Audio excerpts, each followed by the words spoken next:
Welcome to the International Safety Awards 2025 application webinar for the 14th of January 2025.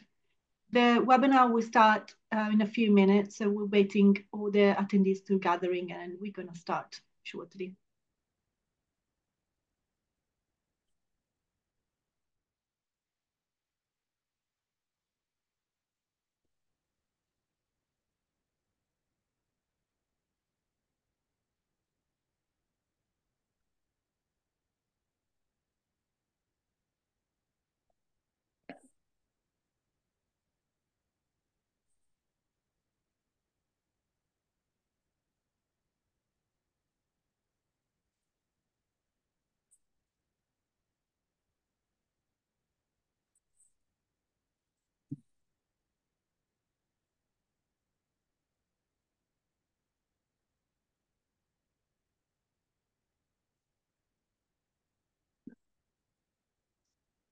Right. So, Natalie, can you change to the next slide, please?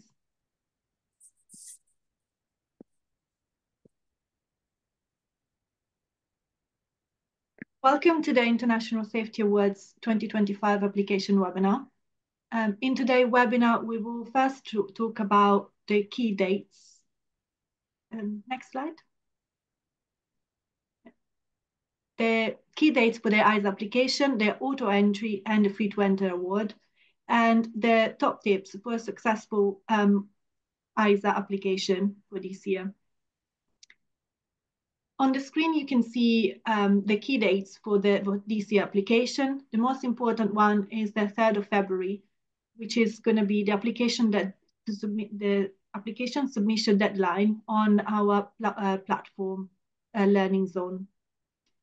The free to enter awards application submission deadline, it will be the March the 3rd, and the results for the main International Safety Awards application would be emailed to you, to all the applicants on the 14th of March.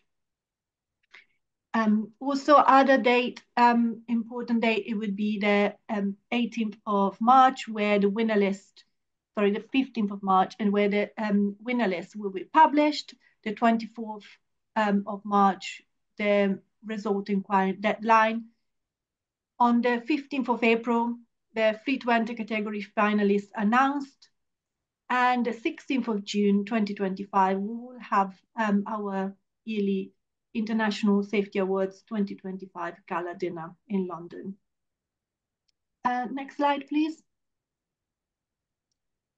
As every year, we recognize the best in class, and with the auto entry awards for the sector, the best in country awards, the best in company awards, and the chief adjudicator awards. These awards they are auto entry, so all the winners that they achieve a maximum, like a really high score, they will be entered automatically to this. Next slide, please. For 2025, we are launching 4 new free to enter alongside with the 7 that we already have. And these awards are open to everyone. To enter the free to enter, you don't require to purchase an ISA application, and you can apply for these awards via our website. As you can see on the screen, this year we have a new free to enter, the Environmental Award, the Rising Female Star Awards in collaboration with the SOCA, the David Parr Medal, and the Lifetime Achievement Awards. Next one, please. This is the other 7 free to enter available to apply. If you do want to have more information about it, you can find it out on our website.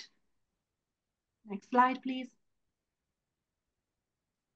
So now, without further ado, I want to introduce you our chief adjudicator, Neil Stone, and the independent adjudicator, Louis Wusterman, that they're going to help. They're going to share the top tips for you to success for your ISA application this year.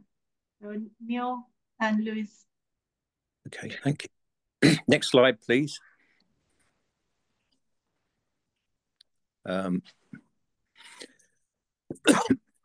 In terms of, good morning, everyone, welcome. So a particular welcome to new applicants or organisations who are thinking applying for the first time, organisations who've applied before, welcome back.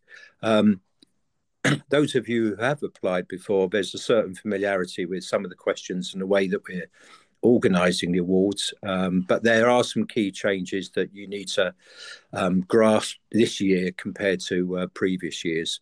So this is the key thing always to remember when you're looking at all the questions. Describe what you are doing, why you're doing it, and how you're doing it, and never overlook the importance of describing the outcome. So it's no good saying that you've got wonderful policies, wonderful systems, and wonderful people in place if you don't actually say what the end result is of all their hard work and your sound management system. So don't ever lose sight of that. This is very simple, but sometimes applicants overlook this. Next slide, please. Okay, just a couple of comments before we go into the detail of questions 1 and 2, which don't attract marks. You will notice, those of you who've looked at the questions, that what we've done this year is that we have removed the supplementary evidence questions. So you've got 13 questions, each of which attract a maximum of 5 marks. So if you're doing your maths, 5 13s, 65, there's 65 possible marks, and we'll come on to the supplementary for ISO 45001 certification and what marks you could get for that later. So you can get a maximum 11 questions attract marks, because question 1 and 2 are so important but don't attract marks. So it's 55 marks. Apologies, I correct myself there. And I'll come on to that in a second in terms of what's the difference between 1 and 5 marks. What we have done this year, very importantly, on the basis of experience, is we've reduced the 4 supplementary, removed the 4 supplementary questions. If you'll remember, applicants from previous years, we've had between 4 and 5 supplementary questions, B questions, that have attracted 1 mark if you provide satisfactory evidence. This has proved really problematic in the past. Some organisations have attached zip folders containing loads of pictures, loads of documents, which the adjudicators have found it virtually impossible to read through because of the time that it takes. Bearing in mind that there is only 4 supplementary questions attracting 1 mark each, we, the adjudicators, with the approval of the British Safety Council, have removed the supplementary questions. So you will not be attaching supplementary evidence. You will not be attaching photos, documents. You've got to come up with textual answers that earn you those marks from 1 to 5. And at the last webinar that we held in November, there were a few questions about why can't you attach documents and evidence. It just makes it far too difficult for applicants, far too difficult for adjudicators. Navigating around the platform in and out of questions and looking at all the various attachments was just taking far too much time, and it wasn't helping us actually judge the merit of your application. So that's gone. Okay, the first 2 questions, 1 and 2, you'll know from previous experience that we always ask these questions. Question 1 about operational activities. Question 2 is about specific hazards and sites. These don't attract marks, but they're so important. These are what we call the context questions, which actually help the adjudicators understand about your organisation, about your people, about the operation that you've got at your particular site for which you're applying. So this is absolutely vital that you're comprehensive. What we've done is we've stuck with a word limit of 600 words for each question. And we are going to apply that rigidly. And there have been occasions in previous years where applicants have completely ignored the 600-word limit and have submitted 900 words, 1,200 words. If you're just slightly over, and I'm not going to encourage you to do this, I mean, you know how to use word count. If you're slightly over, okay, that's acceptable. But, once you start going to 700 or 800, 900 words, again, it makes adjudication very, very difficult.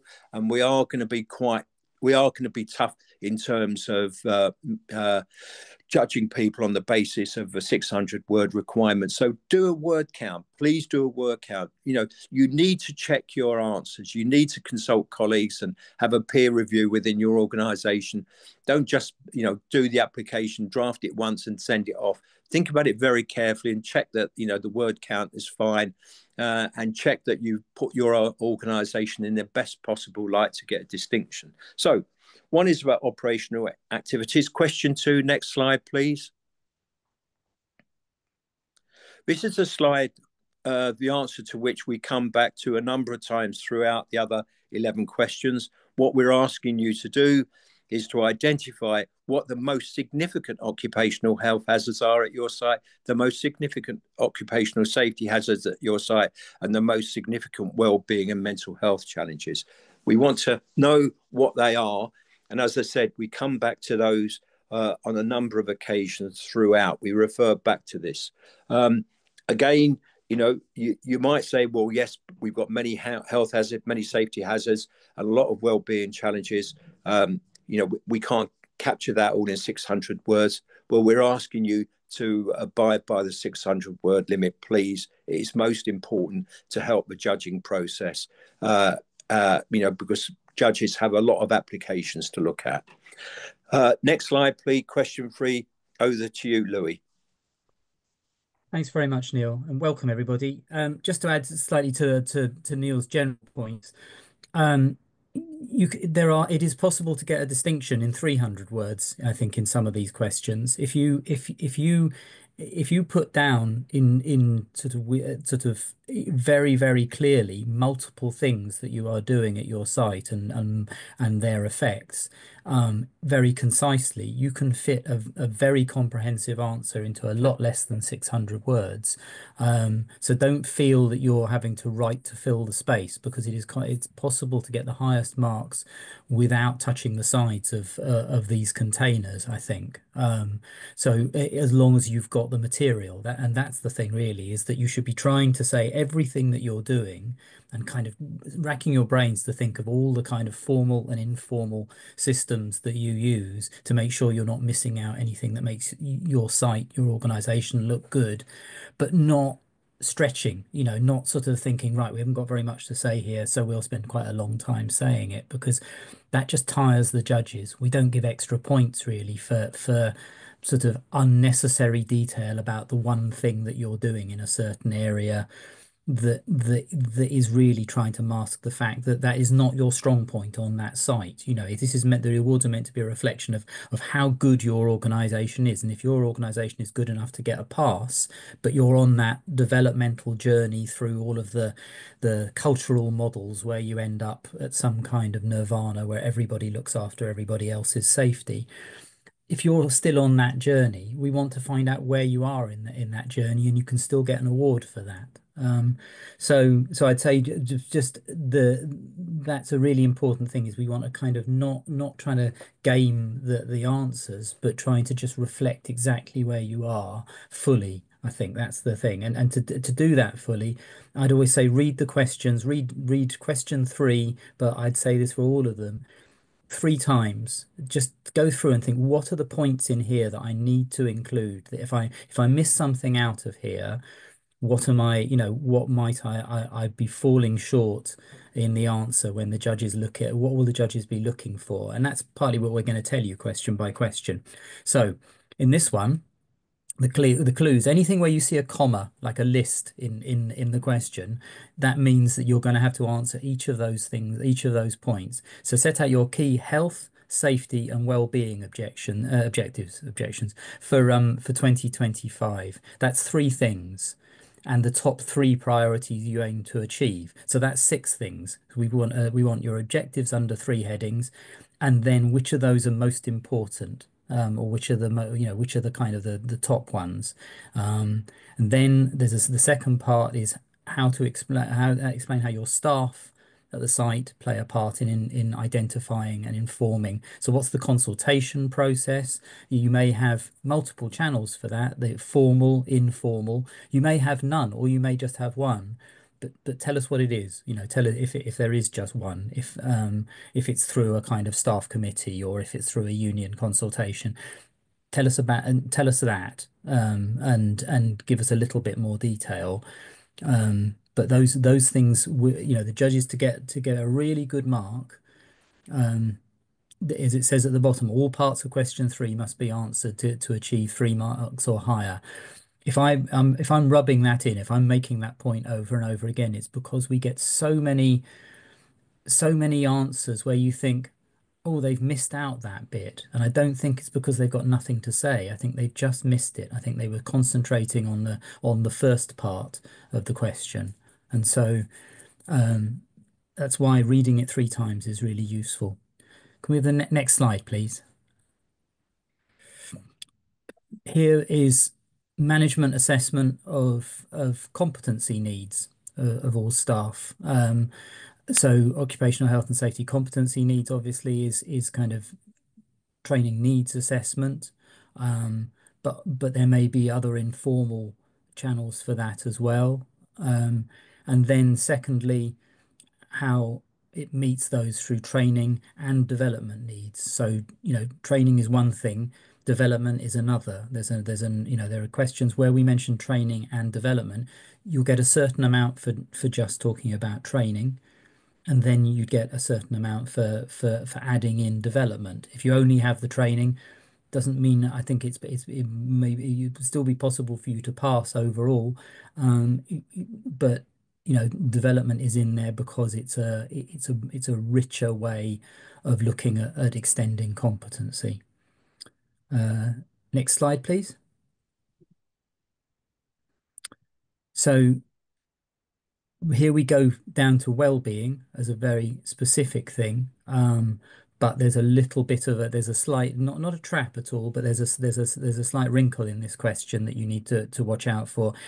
So it says which staff are responsible for ensuring wellness and mental health challenges are addressed. Now, those may be separate things. You may address those issues separately. Well-being, in terms of keeping people fit, healthy, sort of mindful, feeling sort of more likely to feel happy.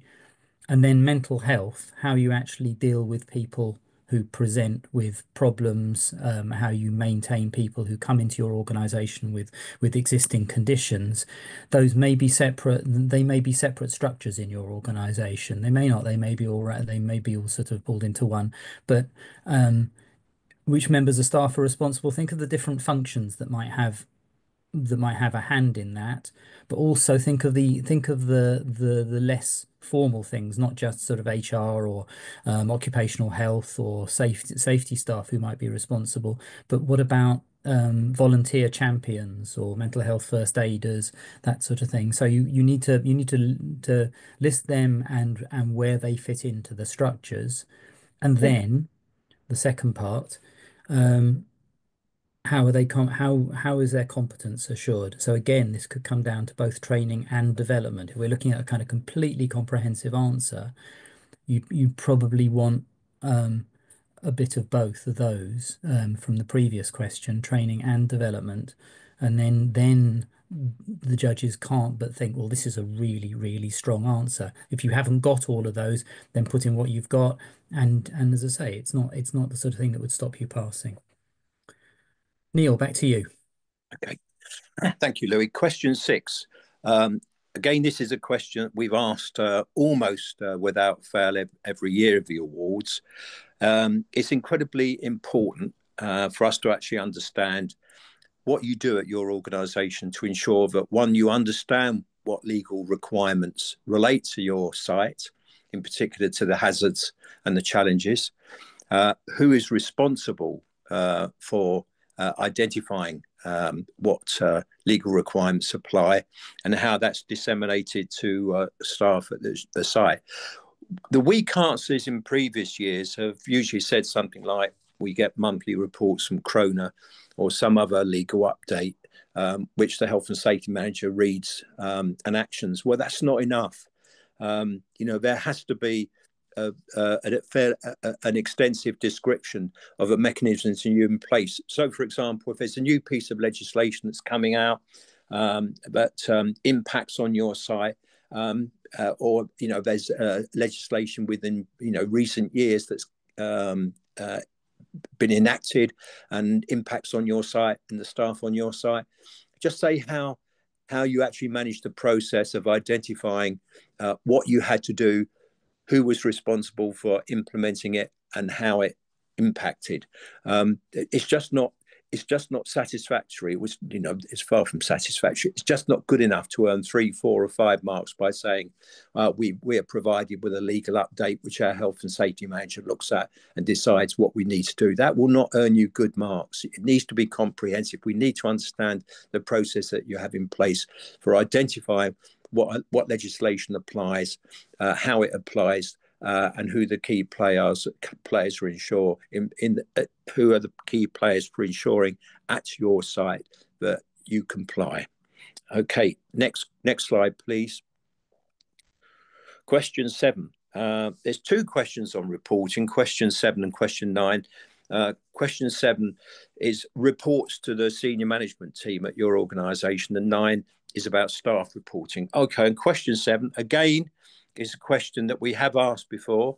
It is changed this year. What reports do you have in place?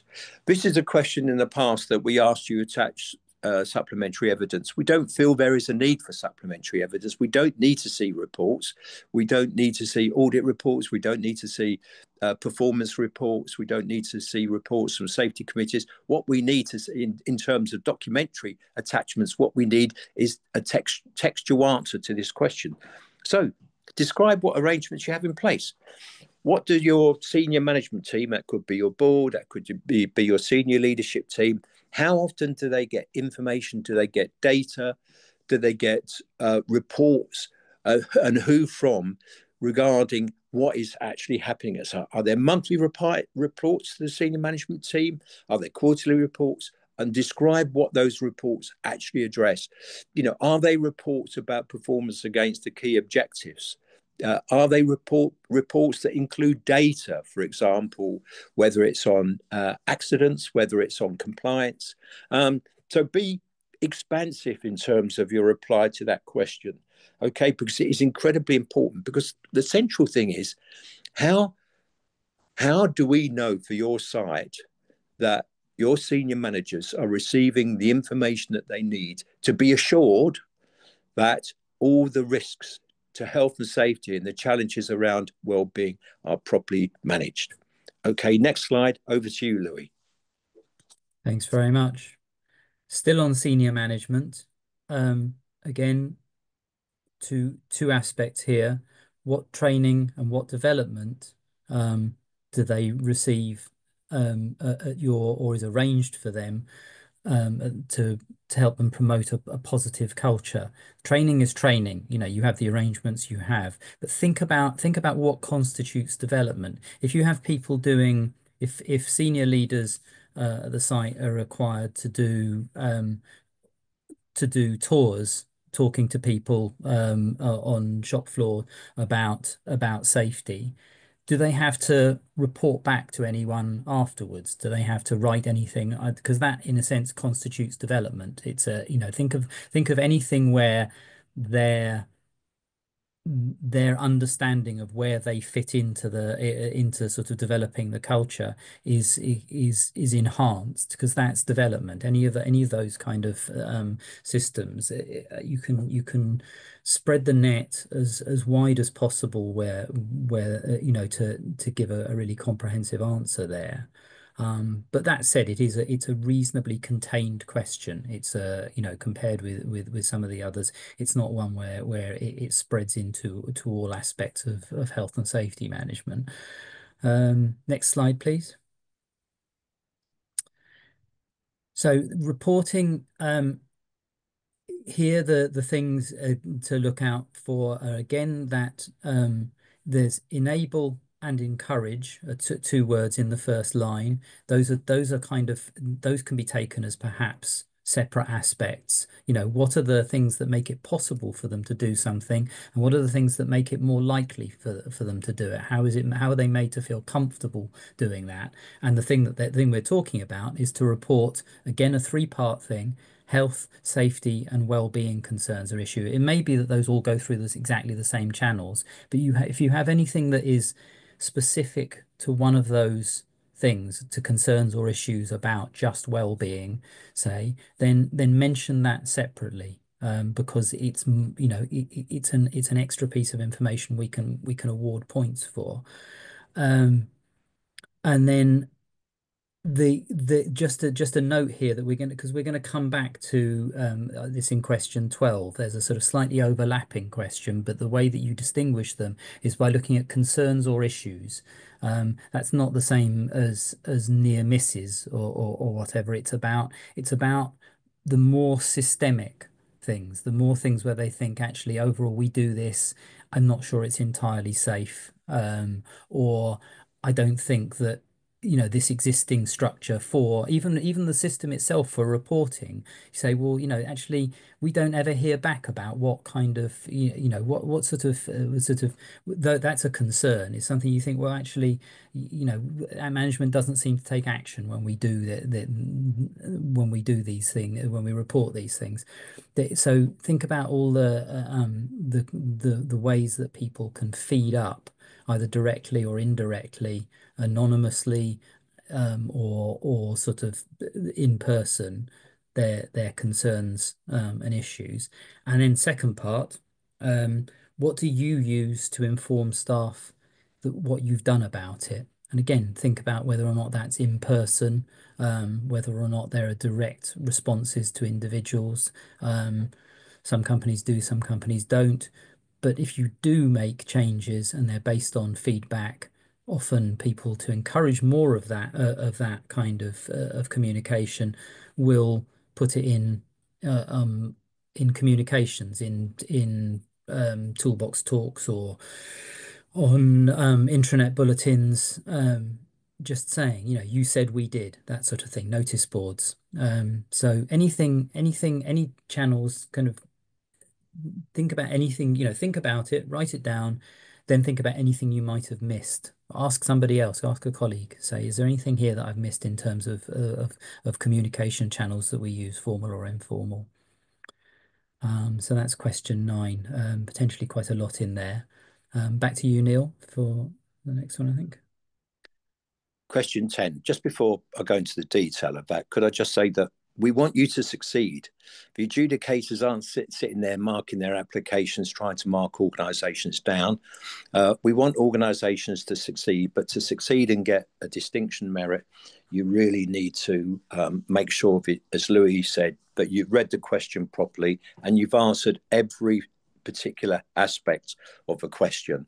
And again, just echoing Louis' remarks, often organisations fall down in their applications by only answering part of a question.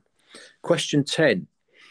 Now, this is something, you might have a sophisticated reward and recognition system in place. It might be informal, it might be ad hoc.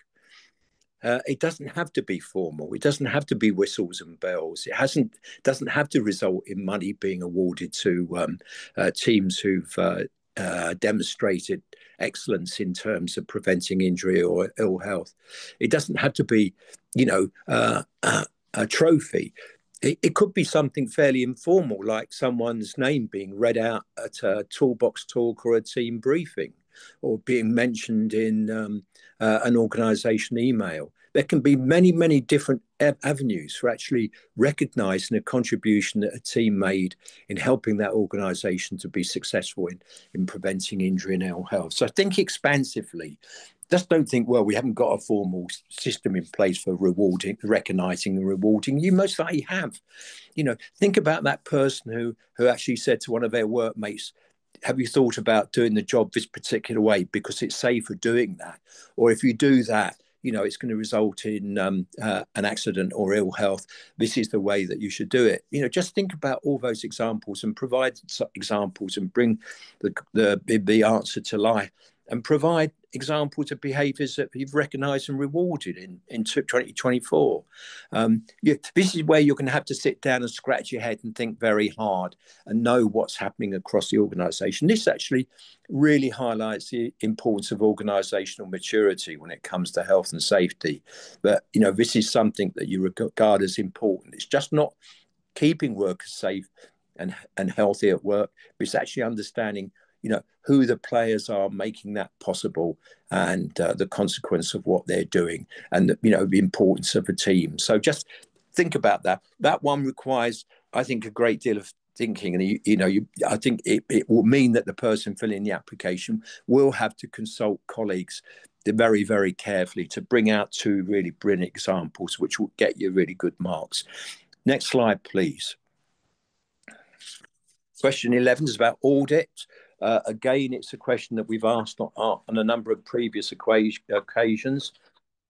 You might subject your site to ISO 45001. An awful lot of applicants, but we've seen, particularly in the last 2 years, have been certified to 45001 standard.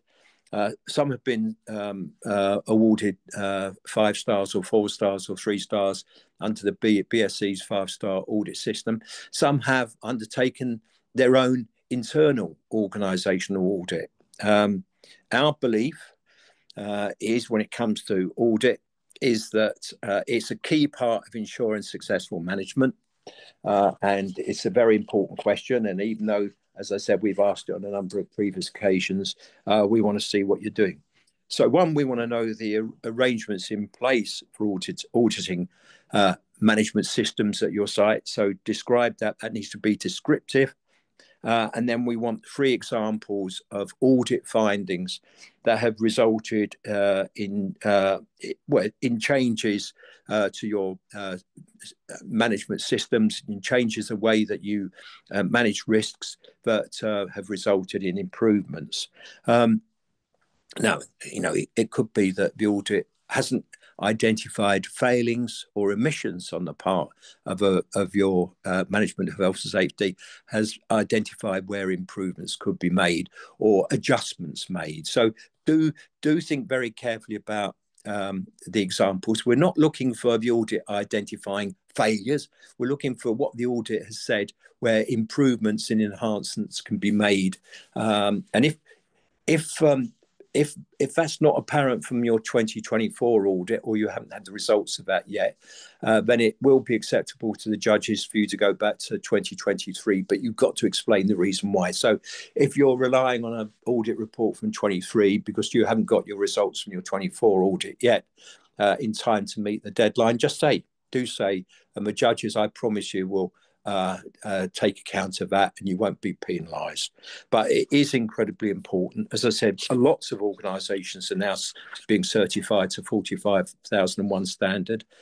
If you're not there yet, but you do carry out internal audit, then please provide details of that and examples of adjustments that you've made as a result of that. Next slide, please. Louis. Thanks very much. Yeah. This is the one I said where there was a certain amount of overlap with question 9, because it may be that you use some of the same channels for reporting concerns, more systemic concerns and issues with absolutely direct hazards and near misses. So the things that, where people pass a spill in a corridor, or where the tool falls near someone on a site from height. Those are the things that this system is meant to, that this question is meant to address. So potential hazards and near misses, again, they may be the same channel, but if you have separate channels, then if there are ways of reporting either of those things, then, and again, don't miss the bit in the first part of the sentence where it says for identifying and reporting. It may be that those, that there's a little more detail you can give there. In a sense, I would think that if you wanted to give a comprehensive answer here, the identifying, the systems you have for identifying could bring in a little bit of training for people, whether or, what are how are people not just encouraged to report these things, but how are they taught to identify things that they might not necessarily have thought of as hazards because they're not within their remit. So if you have that kind of more general safety training, that for operators that allows people to spot hazards that that might not be directly inside their area of work. I think that's an interesting thing as well, and again allows the judges who are wanting you to succeed, as Neil says, can't we? I'll I can't sort of overestimate that. Is that it's such a disappointment to feel that people probably had something and have forgotten to put it down. Um, you don't want to mark people down, you really don't. So potential hazards and near misses, those two things, identifying and reporting potential hazards and near misses is potentially 4 points in there. And then specifics, the last part of the question, describe two occasions where you've had reports of potential hazards or near misses. And implicit in that, since we come back to Neil's starting slide, is outcomes. What did you do? You can't you could pass on describing the occasions when reports have been made, but you couldn't get a distinction without actually saying what you did, and potentially how you then, given that we've had this in a previous question, sort of how it was fed back to people. That's the kind of thing where the judges are feeling, oh God, this is really useful information. It gives me a real picture of how this site is run, how well this site is run, and how the systems work. Next one, please. So plan to respond, your site plan for incidents and emergencies. And the examples here, bad weather, fire, explosion, electrocution, exposure to hazardous or harmful substances, they don't have to be all separately, they don't all have to be separately handled, except where there are special arrangements for those things individually. Some of the plan, um, and this is one of those ones where actually 600 words, you could run out of space talking about the giving details of a plan because these things are often really extensive and they should be. But the sort of generic arrangements for for each of those for all of those categories, should be listed, and then where there are specific ones, I'd get them. I'd pick them out and say, that there are exceptional arrangements for this, and because it's site based, I think about things like bad weather. What sort of, depending on the zone that you're in, what are the types of bad weather that are most likely, whether it's cyclones in the central US or flooding in other parts of the world. What are the types of bad weather that you're most prepared for? That you don't have to go into big detail about that, but it gives us context as when we're marking the answers. Um, and and so the other thing, that you might want to include, if you're thinking broadly about this, what are the special arrangements in the plan? In previous years, there have been specific questions that have asked for details of how you deal with evacuating people with limited mobility, for instance, people with disabilities. That isn't explicitly in here, but it's an interesting point if you wanted to make it. If you wanted to add that in, it wouldn't hurt your answer because it's part of it's details of your plan. And it shows that you've thought of all eventualities.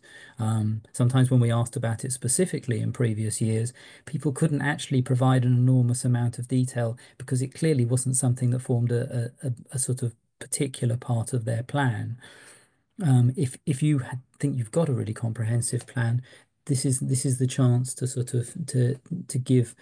It doesn't have to be all the detail, but just very specific details about protecting people, because this is obviously what the awards are for, rather than protecting assets, I think. And that's, you know, that so that it's the where we're talking about bad weather, for instance, then or fire. What we're talking about is limiting harm to people, which is why it's characterized at the start of the question as health and safety incidents. I think that's pretty much all I'd need to say about question 13. So that's the main set of questions, isn't it, Neil? Okay, yeah. So there's additional accreditation marks. So as I said earlier, forgive me for my incorrect calculation, 13 questions, 11 of which are track marks, 55 possible marks, and we have accreditation marks that can be awarded for certification. So most organisations, and you know, you're not excluded if you haven't got 45,001, but just by way of example, if you have got 45,001 for the relevant period, that gives you 2 additional marks. If you've come through British Safety Council's 5-star audit within the time period very successfully and got 5 stars, that will give you 3 marks. It's for the executive, for the board of for the board of the British Safety Council, determine where the band is, between distinction and merit, merit and pass, pass and fail. That's determined on a number of factors. You know, in previous years, so for example, you're talking about somewhere in the region of 48 out of, in this case, it's 58 possible marks that you could get. Somewhere in the region of 48 to 50 for a distinction, 40 for a merit, maybe slightly lower pass, say for example 25, and if you haven't got 25 marks then you're going to be a failure. So you know, aim high, all of you, aim high. You know, give us the attention that it deserves, and aim high. The actual lines between the different grades of the award are determined later. But as I said, as Louis said, we want you to succeed. So hope that was useful. We've got about 20 minutes to take questions. I see, Susanna, that there's about 8 questions that have been asked so far, and Louis and I and you and Natalie and Charlotte would do our best to answer those questions. Some we might have to return to. If they're quite complex, we might have to return and provide answers in writing, but we do our best to answer as many as we can now.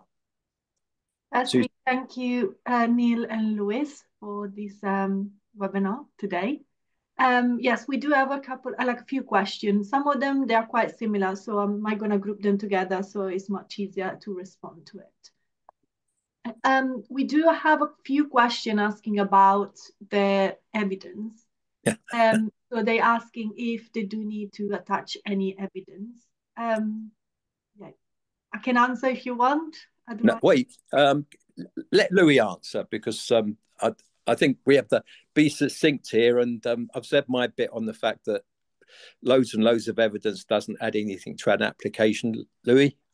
I'm going to be really, really short on this. No, you don't need to attach evidence, and we don't have a facility anymore for you to attach evidence to your answers. Everything has to go into the question box. It's your written answer in the question box that you'll be marked on. Perfect. Thank you very much. So for everyone, just to remind, there are no evidence to be attached. The second question, a gentleman asked, for question 7 and 8, when you ask about senior management at site, is it concerning the site manager, project manager, construction manager, or it means the executive directors? It will vary from organisation to organisation, but think about your site, whether it's a construction site, a manufacturing site, an office, retail, whatever it is. Think about your senior management team. And in different organisations, they're called different things. It might be directors, it might be a director level, but think about who for your site, and they might be at a distance. Who at your site are the senior managers who've got overall control and responsibility for directing health, safety, and well-being at your site? And they don't. Not. It's not about their job titles. It's about the people. They might be called managers. They might be called directors. You might say it's a board that meets. You might say an executive team. You might say it's a senior leadership team. Just identify who they are. You know, we're not saying they've got to be director status. What we're saying is that who are the senior managers who've ultimately got key responsibility. I'd say, yeah, the at your site is a slight is almost a slight distraction because they don't have to be physically based at your site. But I'd say there's, there will be a senior management team responsible who are based at your site, the senior managers who are running the site, and then there'll be another group of senior managers elsewhere who may visit, who may set also strategy and direction for the whole organization. But if they have some kind of influence on your site, then I would include arrangements for them as well, because they are relevant. So it's kind of senior management for your site rather than senior management at your site, I think, exclusively. Next question, Susanna. Yes. So the next question, we got a couple of questions asking if the video recording will be available. So I can answer that. And the recording of this webinar will be available later today on our website. If you're going on the section of awards and events and on webinar, past webinar, you will see the recording for today's webinar. The next question we have is also about the word count.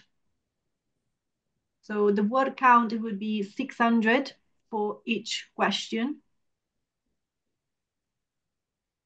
And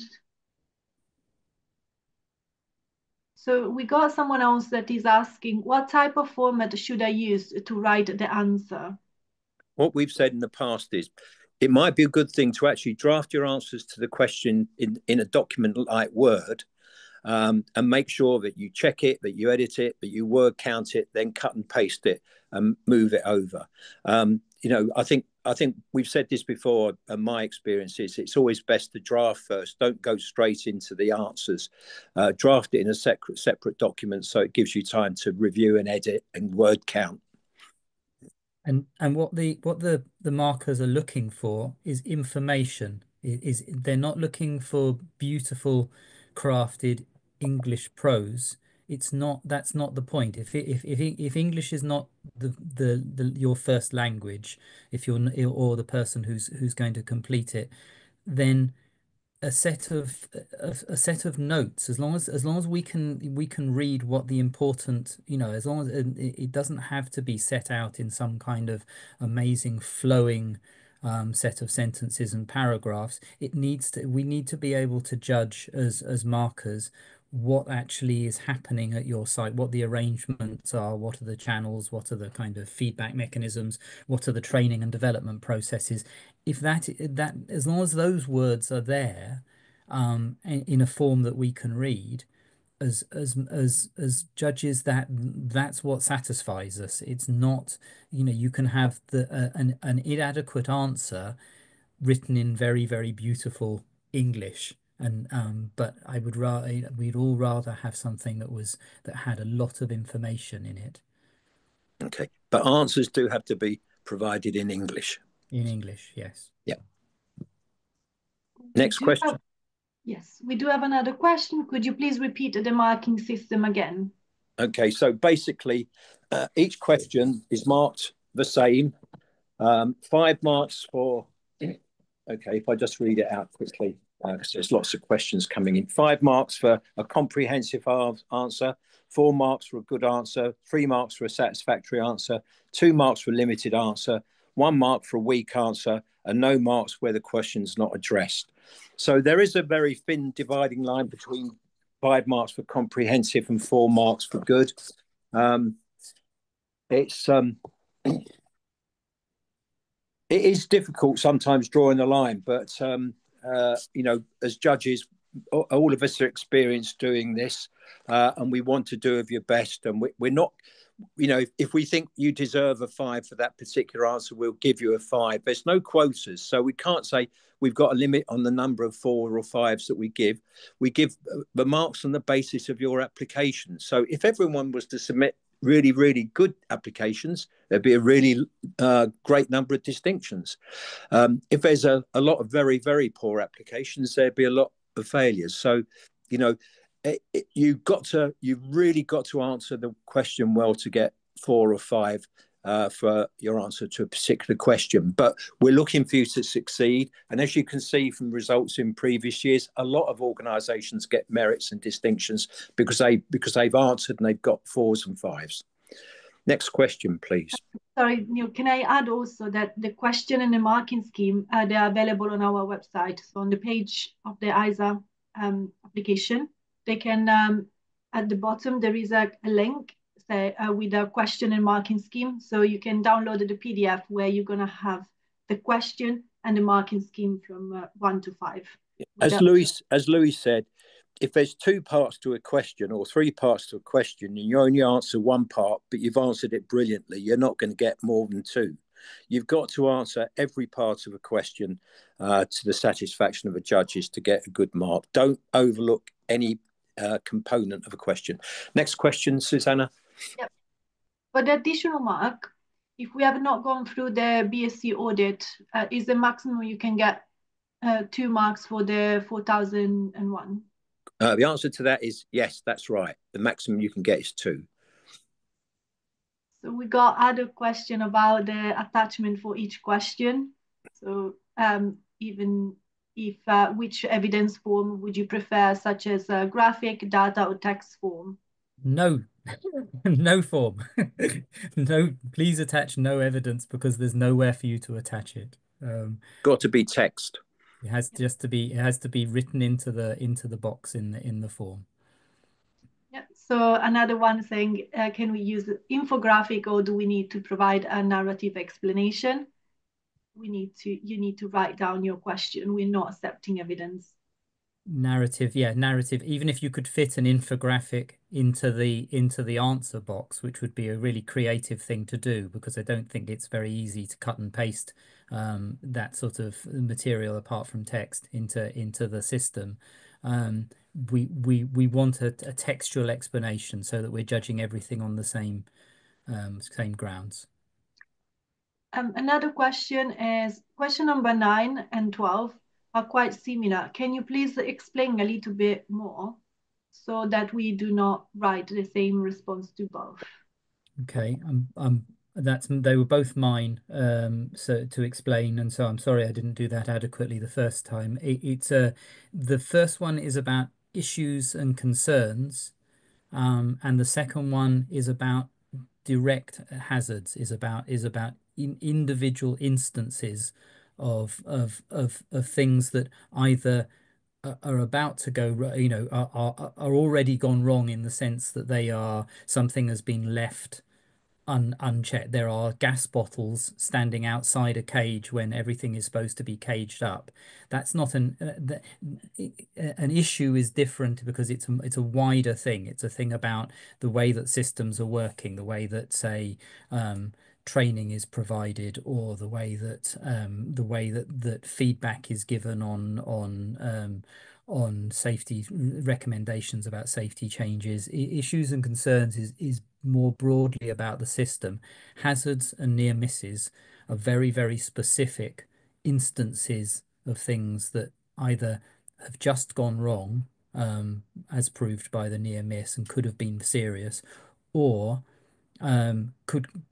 someone could fall, someone could slip on that, or there's no exclusion zone around this piece of work. That it's more urgent. I think the 12 is about more urgent systems, and it has more of a and the number 9 also asks for how you feed back about concerns, about things that have been flagged up about the way the system is working, about the way that safety is managed, how you feed back to staff where you've made improvements. And that's not again about individual near misses. It's about changes to risk management and so on. So it's a broader, 9 is broader than 12. Next question, Susanna. In question 11, do you need examples of improvement we have made following a recent audit? You mean an internal audit or the ISO 40001 audit? Okay. Well, as I said, a lot of organisations are certified to 45001. Not every organisation. If you carry out your own internal audit, because you've got the capability to do that, it's not looking, as I said, we're not looking for you to say that the audit identified failures in your systems and what you're doing. It could be that there are refinements, improvements. It could be that there's suggestions made about how you can do things differently. That's what we're looking for. Examples coming out of an audit where changes, improvements, adjustments have been made. Okay. And it could be an internal audit. It could be a 45001 certification. It could be a British Safety Council 5-star audit. Whichever one provides you with the best possible answer. Susanna, next question. So someone asking, what is the process flow of the awards? Will a team audit the site as well? So who judges the awards? Is that the question? Yeah, and they asking about if there's going to be a site visit as well. And no site visit. I mean, if we did that, then the application fees would go up tenfold. We don't do. I'd love to do a site visit. Lots of applicants all over the world, but can't do that on the basis of cost and practicability. It's just not doing that. So we are making a judgment based on the evidence. We've got a team of approximately 12 adjudicators, all of whom are very, very experienced in health and safety. Some of who are auditors, some of who are policy makers, some are experts in communication, but all very, very experienced in health and safety. Many of who've been doing this award are judging for a long time. Louis and I, for example, were judges for the Health and Safety and Environment Awards for the London 2012 Olympics. Louis has been a judge of DuPont Awards in the past. So a lot of experience, even the newer judges have got experience. So only one judge looks at an application. They're not judged by a team. They're judged by one application. And we've got the ability to review if applicants ask for reviews. But we try to keep it as simple as possible. Next question. I'm going to combine two questions in one because they're asking in regards to the evidence. If not attached, then we would like to have, would you like to have data and graph provided in the answer box, or data graph is not preferred at all? And Louis? then for the photos as well.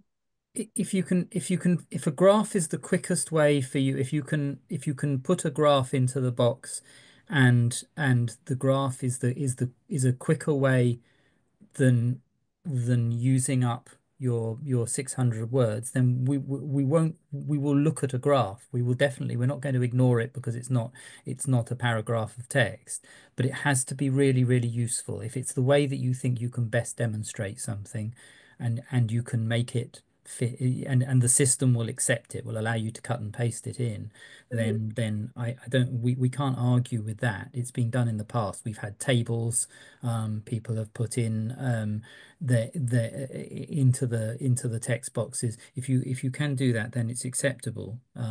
It just has to add to our understanding of your system. Sorry, Louis, the system is allowing only words. Okay, then in which case, then no, sorry, then yeah, they're not. So this application, you just need to write down your answer, your responses. Okay, yeah. So it's just text. Next question, Suzanne. Can you please explain initial question 9? Please provide the details of any improvement notice and the remedials measurement implemented. Question 9. That's not question 9. I think that may be a previous year's. Is that maybe a previous year's question? Because our question 9 is about issues and concerns, isn't it?